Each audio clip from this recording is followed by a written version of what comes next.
Hello everyone, Dalia's kitchen and ব্লগি life চ্যানেলে আপনাদের সকলকে স্বাগত। আজ বানাবো মশলা পাস্তা। তো পাস্তা বানানোর জন্য কিছু পছন্দ মতো সবজি কেটে নিয়েছি, গাজর, ক্যাপসিকাম, আলু।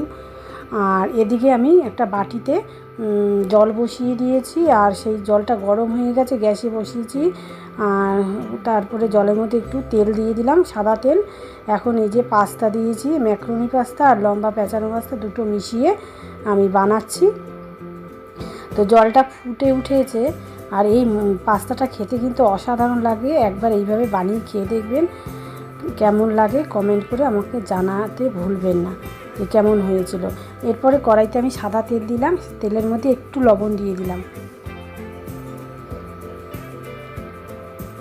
আর এই যে দেখুন, আমি এখানে দুটো ডিম তেলের মধ্যে ভেঙে দিয়ে দিচ্ছি, ডিমের ঝুরি বানিয়ে নেব।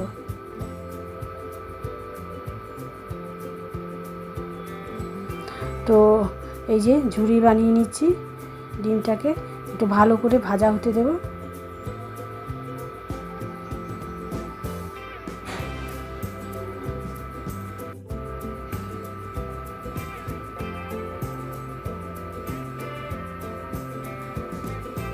তো খুন্তি দিয়ে এইভাবে আমি টুকরো টুকরো করে নিচ্ছি, যাতে এক জায়গায় দলা না হয়ে থাকে। চারিদিকটা, কড়াইয়ের চারিদিকটা থেকে আমি নাড়িয়ে তুলে নিচ্ছি। আর এই যে এখন প্রায় ভাজা হয়ে এসছে।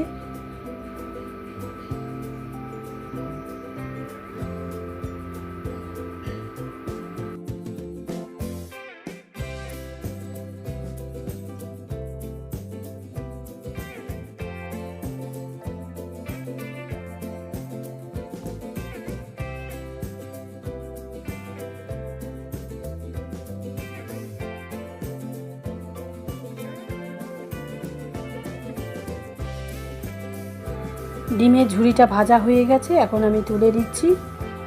এই যে প্লেটে তুলে নিয়েছি। এবার কড়াইটা পরিষ্কার করে নিয়েছি, আর এর মধ্যে সাদা তেল দিয়ে দিলাম। এখন এর মধ্যে তেলের মধ্যে আমি কিছুটা কাঁচা বাদাম দিয়ে দিলাম, কাঁচা বাদামটা ভেজে নিচ্ছি। আর এদিকে দেখো, যে ভিজিয়ে রেখেছিলাম জলে, সেটা ঢেকে রেখেছিলাম, সেইটাকে জলটা ছেঁকে নিলাম পাস্তাটা। আর এদিকে বাদাম ভাজাটাও হয়ে এসছে, বাদাম ভাজাটা হয়ে আসলে নামিয়ে নেব। তো বাদাম ভাজা হয়ে গেছে, এখন নামিয়ে নিচ্ছি।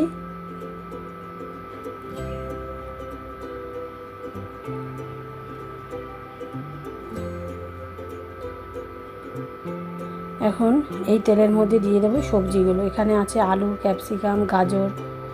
তো সবই টুকরো টুকরো করে কেটে নিয়েছি। ক্যাপসিকামগুলো লম্বা, আর গাজরটাও লম্বা করে কেটেছি। আলু ডুমো করে ছোট ছোট করে কেটেছি। একটু লবণ দিয়ে দিলাম, যাতে সবজিগুলোর মধ্যে লবণটা বসে যায়। আর কুচনো পেঁয়াজ, দুটো পেঁয়াজ নিয়েছিলাম, সেই পেঁয়াজ কুচিয়ে নেওয়ার পরে আমি দিচ্ছি দুটো মিডিয়াম সাইজের পেঁয়াজ নিয়েছিলাম, সেই পেঁয়াজ কুচিটা দেওয়ার পরে এখন আমি কাঁচা লঙ্কা কুচি দিয়ে দিলাম।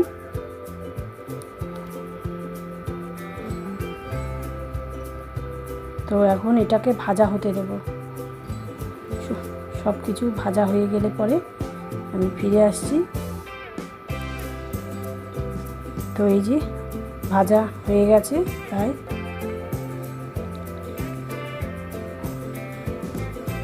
গ্যাসের ফ্লেমটা আমি কমিয়ে রেখেছি। এই পর্যায়ে আমি দিয়ে দিলাম 1 চামচের মতো, বড়ো চামচ 1 চামচ soya sauce, black soya sauce. আর এই যে পাস্তাটা দিয়ে দিলাম।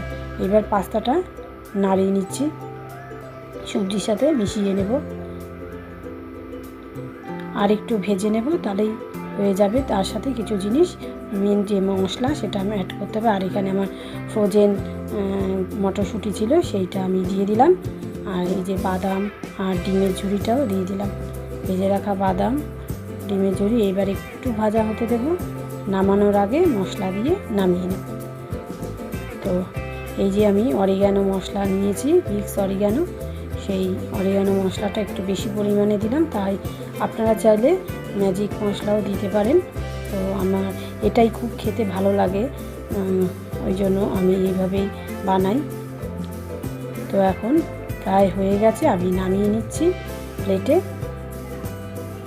তো কেমন লাগলো মশলা পাস্তার রেসিপি? যদি ভালো লেগে থাকে অবশ্যই লাইক, শেয়ার, সাবস্ক্রাইব করে পাশে থাকা বেল আইকনটা প্রেস করে দেবেন। তো এখনকার মতো এই পর্যন্তই। ভালো থাকবেন, সুস্থ থাকবেন, দেখা হবে পরবর্তী ভিডিওর সাথে। Tata, by. আর উপরে দেখুন আমি একটু সস দিয়ে নিয়েছি।